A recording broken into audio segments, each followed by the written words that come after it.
Hello bro, asan ka? I'm in trouble. Pwede pa sundo?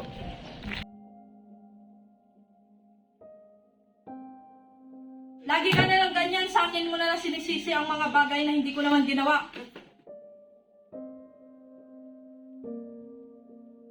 Huwag mo akong kausapin ng ganyan. Dahil ikaw ang may dahilan kung bakit ganyan ang anak natin. Ibinigay mo lahat sa kanya.